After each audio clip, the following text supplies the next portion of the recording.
Wait স্কেলে ওজন করে অথবা লাইভ ওয়েট হিসাবে কোরবানি পশু ক্রয় করা শরীয়ত সম্মত কিনা। কোরবানির পশু কেনার ক্ষেত্রে আজকাল পশুটাকে তুলে তার লাইভ ওয়েট ওজন করে কত কেজি গোশত হতে পারে এর পরিমাপ বের করে মূল্য নির্ধারণ করার যে কৃষ্টি আমাদের সমাজে প্রচলিত আছে, বিশেষ করে দেশের বাইরে যারা অমুসলিম প্রধান দেশগুলোতে বসবাস করেন তারা কোরবানি করলে গরু এভাবে ওজন করে তার গোশত হিসেব করে মূলত দাম নির্ধারণ করেন।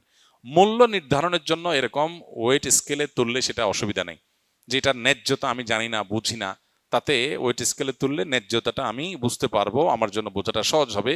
আমি কিনতে গিয়ে অতিরিক্ত দামে বেশি দামে কিনে আমি লুজার হয়ে যাই, সেটা তো ইসলাম আমাকে বলে না।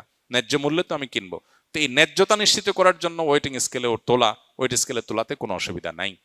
কিন্তু যদি এটা আমার আসলে কমার্শিয়াল হিসাব নিকাশের জায়গা থেকে এটা হয় যে আমার লাভ হলো না লস হইলো, কত টাকা লস হইলো কত টাকা লাভ হইলো, এই সমস্ত হিসাব নিকাশ থেকে করলে কোরবানির উদ্দেশ্যকে ব্যাহত করবে এবং এটা কোরবানির সাথে সঙ্গতিপূর্ণ হবে না। তাহলে বিষয়টা নিয়তের উপর নির্ভর করে যে নিয়তটা আসলে কি।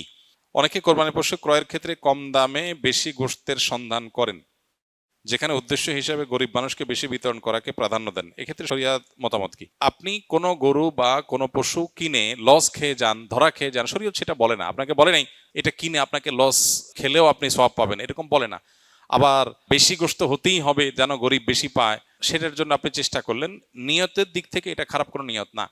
এবং সেই সাথে আমি যেন ন্যায্য মূল্যে কিনতে পারি, আমার যতটুকু সম্ভব কম দামে কিনতে পারি সেই চেষ্টা আমি করব। তাতে গরিব যেমন গোশত বেশি পাবে, আমার কমটাকে আমি বেশি আপনার বড় গরু বড় ছাগল আমি কিনতে পারবো। এই বিষয়গুলোকে মাথায় রাখলে মূলামূলি করা, কম দামে পড়তা বেশি পড়ে সেরকম পশু কিনা এটা কোনো নাজায়েজ কোনো বিষয় না, সেই চেষ্টা তো করাই যাবে। আধুনিক সমাজে কোরবানিকে কতিপয় মানুষ সামাজিকতা, কেউ গরিব মানুষকে গোশত বিতরণের দিন হিসাবে আখ্যায়িত করে থাকেন। অনুগ্রহ করে কোরবানির মূল উদ্দেশ্য নিয়ে কিছু বলুন। খুবই প্রাসঙ্গিক একটি প্রশ্ন। আমাদের সমাজে বিশেষ করে কোরবানিকে ভালো নিয়ত করলে অনেকে মনে করে এটা হলো গোশত বিতরণ উৎসব। সন্দেহ নাই কোরবানির একটা গুরুত্বপূর্ণ আমল হলো ফাকুলু মিনহা ওয়া আত'আমুল কানিআ ওয়াল মু'তার, ফাকুলু মিনহা ওয়া আত'আমুল কাবাইসাল ফাকির। আমরা দরিদ্রদেরকে দান করব কোরবানির গোশত, এটা একটা আমল, সন্দেহ নাই। কিন্তু এটাকেই কোরবানির মূল উদ্দেশ্য বানিয়ে ফেলেছি আমরা আজকাল। কোরবানিতে যে ত্যাগের মহিমা আছে, আল্লাহর নির্দেশের সামনে নিজের ইচ্ছাকে কোরবানি করার শিক্ষা আছে, এর সূচনাতে যে শিক্ষা আছে ইব্রাহিম আলাইহিস সালাম থেকে নিয়ে এবং এখনো পর্যন্ত সেই যে শিক্ষাটা আছে সেটা অনেক সময় আমরা ভুলে যাই, যেটা আমাদের কোরবানির যে আসল উদ্দেশ্য সেটাকে ব্যাহত করে। ঠিক একইভাবে কোরবানি সামাজিকতায় রূপ নিয়েছে অনেকের ক্ষেত্রে। চক্ষু লজ্জা, মানুষ কি বলবে, আমার পশুটা কত বড়, এটা জাহির করা একটা প্রবণতা এসে গেছে। এটাও দুর্ভাগ্যজনক এবং অনাকাঙ্ক্ষিত, হওয়া উচিত না। ইমানদার কোরবানি নিবেদন করবে আল্লাহ তাআলার কাছে। পাশাপাশি কোরবানি এর পশু এটা প্রদর্শন করে বেড়ানো, বিশেষ করে বাহবা নেওয়ার জন্য এবং অন্যদের থেকে নিজেকে শ্রেষ্ঠ প্রমাণ করবার জন্য, এটা তো একেবারেই ইখলাসের সাথে অসঙ্গতিপূর্ণ বিষয়। বাকি ছেলেদের, কিশোরদের আপনার কোরবানিকে ঘিরে আনন্দ, পশুকে ঘিরে আনন্দ এবং সেটাকে নিয়ে সামাজিক যে উৎসব মুখর পরিবেশ তৈরি হয়, সেটার ভালো দিক হলো এটা ইসলামিক একটা কৃষ্টি, একটা কালচারকে ডেভেলপ করে, একটা প্রতিষ্ঠিত করে সমাজে। এটার ব্যাপক প্রতিষ্ঠিতি এবং প্রচার, এটা ভালো দিক আছে এবং সেটা অবশ্যই গ্রহণযোগ্য হতে পারে একটা লেভেল পর্যন্ত। কিন্তু এটা যদি রিয়া বা লৌকিকতা পর্যন্ত, বিশেষ করে প্রদর্শন ইচ্ছার দিকে চলে যায়, তাহলে সেটা অবশ্যই অনুচিত কাজ হবে এবং সেখান থেকে আমাদেরকে ফিরে আসতে হবে।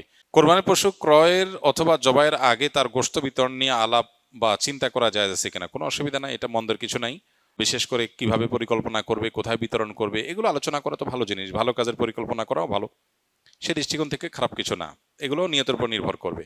ফরজ গোসলের সুন্নাহ সম্মত সঠিক নিয়ম কি? কারণ গোসল ফরজ হলে শরীরে বা কাপড়ে কোথাও নাপাক লেগে থাকলে সেই অংশটাকে আগে ধুয়ে ফেলা, ভালো করে ধুয়ে নাপাকটা দূর করে ফেলা। লুঙ্গিতে কাপড়ে কোথাও থাকলে যে জায়গা লেগেছে সে জায়গাটাকে ভালো করে ধুয়ে ওই জায়গাটাকে আলাদা করে আগে আলতো করে ধুয়ে ফেলা, কাপড় লাগলে কাপড়কে।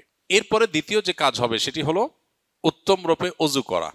এখন নাপাক যেটা ধুইতে বলা হলো, এটা যদি কারোর কাছে চিহ্নিত না থাকে তাহলে সেক্ষেত্রে পেরেশানের কোনো কারণ নেই। যদি চিহ্নিত থাকে, চেনা যায় কোন জায়গা নাপাক, তাহলে সে জায়গাটা ধুয়ে ফেলা। আর যদি হারিয়ে যায়, মিশে যায় অন্য সাধারণ জায়গার সাথে, কাপড়ের সাথে, তাহলে তো কিছু করার নেই। এক্ষেত্রে দ্বিতীয় কাজ হবে হলো অজু করা, উত্তম রূপে অজু করা।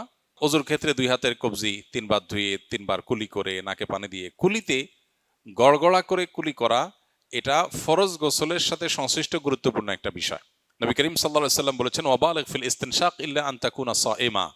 তুমি যখন গোসল করবে ফরজ গোসল, তখন তুমি ভালো করে গড়গড়া করে কুলি করবে, নাকে পানি দেওয়াটা ভালো করে নাকে পানি দিতে হবে।